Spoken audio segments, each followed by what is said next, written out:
Just trying to get things set up here for you. I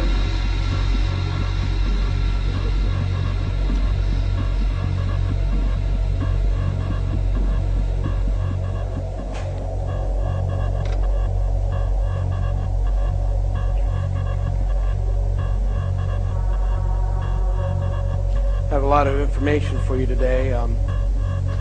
As you can see, this case has generated a tremendous response from the public, and there's just been an overwhelming amount of evidence. And I'd like to thank Jaime Masson for helping us today with that.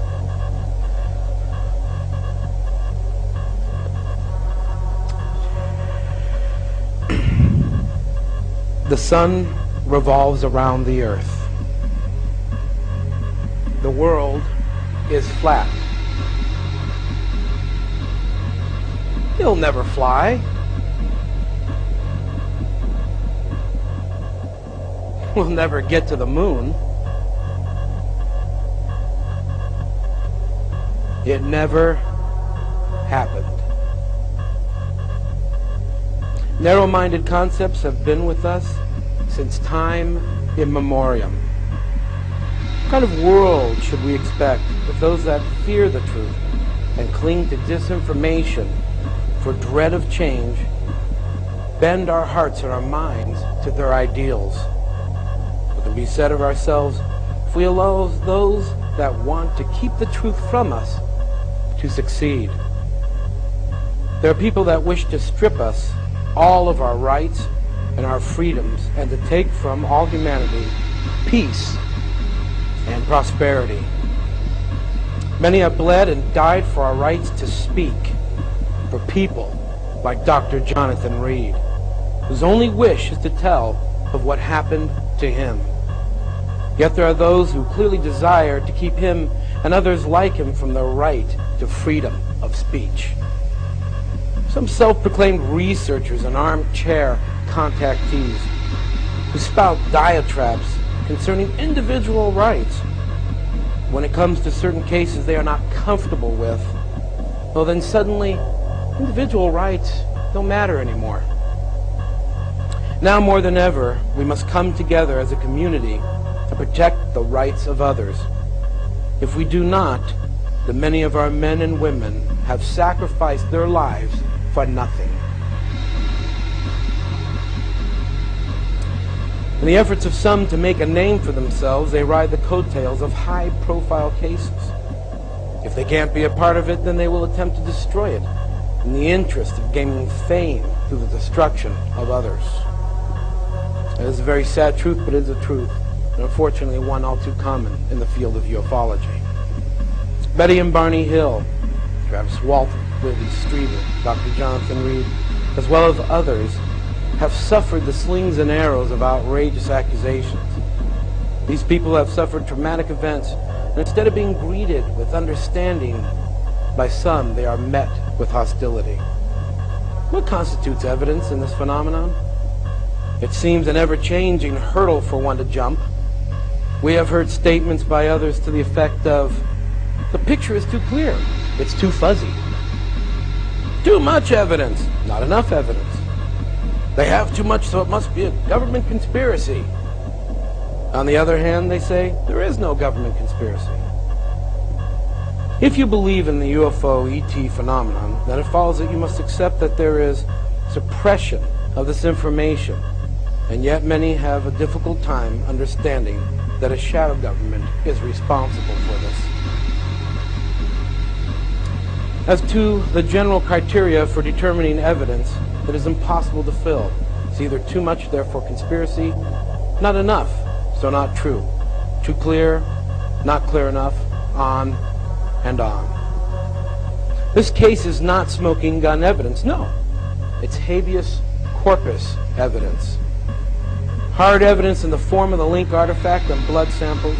There's video and photographs, as well as numerous witnesses and documentation. Some treat experiencers like second-class citizens, intentionally abandoned by society rather than as people who have experienced something truly unique. What makes an experiencer? A moment of incredible circumstances, that defies the normal, accepted concepts of daily life? A person that simply sees or comes in contact with something unique? Or is it just the unusual circumstances of being in the right place at the wrong time? The truth is that we can all be experiencers if we just open our eyes and our hearts to see what is truly going on around us. And being here and listening to those that have actually experienced something amazing, we take an important step in our journey that leads to a new reality. After all, aren't we all searching for the next step? I met Jonathan about 4 years ago. Jonathan at that point had been through a terrifying experience, one that left him emotionally spent and on the verge of suicide. He had been living in a second-hand car, and upon losing that, he had to survive the streets alone in an emotional despair, a fugitive being hunted down for what he had seen. Some sympathetic people had taken him off the streets and put him up in a hotel where they rescued him from taking his own life. A month later, I received a phone call, one that would change my life forever. That phone call was the start of my involvement in this case. It would take some time and hardships to build the trust between us, the trust that was needed in order to document the case and extract all the issues that had taken place. Jonathan at this time was only a shell of a man. He had lost much of his will to live. Even though he had come a long way, he still remained fractured and terrified. He was suffering from some kind of post-traumatic stress. I had seen this many times in many of the Vietnam vets that I had come to personally know throughout my life. Jonathan wanted me to chronicle the events that had happened to him in the October of 1996. It would be a monumental undertaking. We had taken from 1,500 pages of notes to complete the task. The hardest part for me was in having Jonathan relive the hellish 9 days over and over again. Such was the man's desire and courage for the world to know of what happened to him, that he was willing to suffer through the memories of all he had gone through and lost. I am here to tell you that in the view of what I have seen, the horrors of the loss of life, that men like Jonathan and others are very precious treasures, and no one has a right to emotionally dissect this man. No one. Thank you.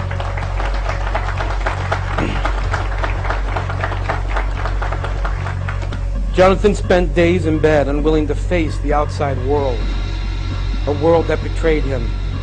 Before any of this, he was living what some would call the American dream.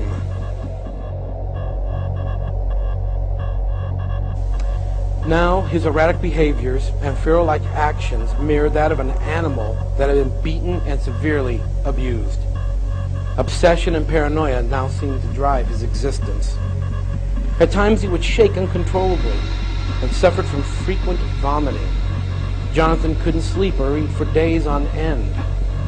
Circumstances aside, this man was devastated, suffering from deep-rooted paranoia. I spent many days working with and counseling Jonathan. It would be months before he would be willing to walk outside again. Jonathan was determined to survive and reach the world with his reality. In my observation, one of the key elements that kept this man alive was his indomitable will.